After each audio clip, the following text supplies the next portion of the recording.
अगर आप एक खूबसूरत महिला के साथ एक कमरे में 50 दिन अकेले बिता सकते हैं तो आपको $5 मिलियन मिलेंगे।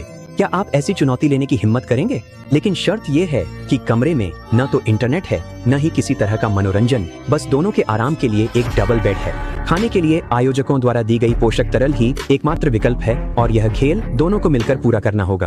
अगर एक व्यक्ति इसे सहन नहीं कर पाता और हार मान लेता है तो भले ही दूसरा व्यक्ति अंत तक टिके रहे, उसे केवल 1 मिलियन ही मिलेंगे।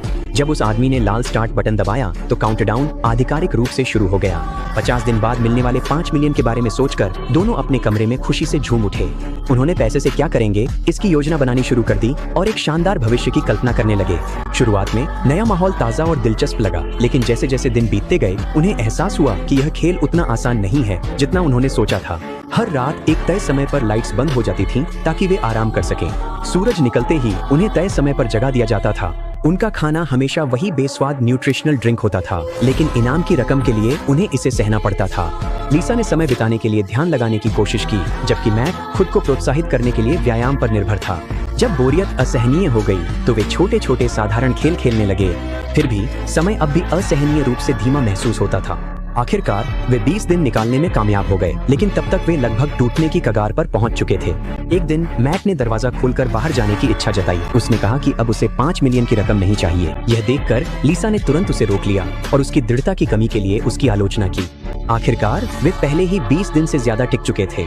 अगर वे अब हार मान लेते तो उनकी अब तक की सारी मेहनत बेकार चली जाती। तो लिसा के समझाने पर मैट रुका रहा।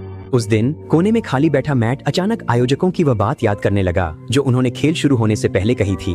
50 दिनों के दौरान उनके पास 3 बार ब्लाइंड बॉक्स खरीदने का मौका था, लेकिन हर खरीद पर उन्हें आधा मिलियन खर्च करना पड़ता। लिसा से बिना चर्चा किए मैट ने चुपचाप एक खरीद लिया। यह देखकर उसे हैरानी हुई कि जब उसने उसे खोला तो उसमें सिर्फ एक क्रेयॉन निकला, लेकिन मैट निराश नहीं हुआ। उसे हमेशा से चित्र बनाना बहुत पसंद था। अब जब उसके पास समय और जगह थी तो वह स्वाभाविक रूप से इसका उपयोग करना चाहता था। उसने दीवारों पर आजादी से चित्र बनाना शुरू कर दिया और जल्द ही वह नीरस बेरंग कमरा भी थोड़ी सी जीवंतता से भर गया। लेकिन क्रेयॉन जल्दी ही खत्म हो गया और एक बार फिर उन्हें लंबे खींचते हुए दिनों का सामना करना पड़ा। फिर एक सुबह लिसा अचानक जो उसने देखा उससे डर गई।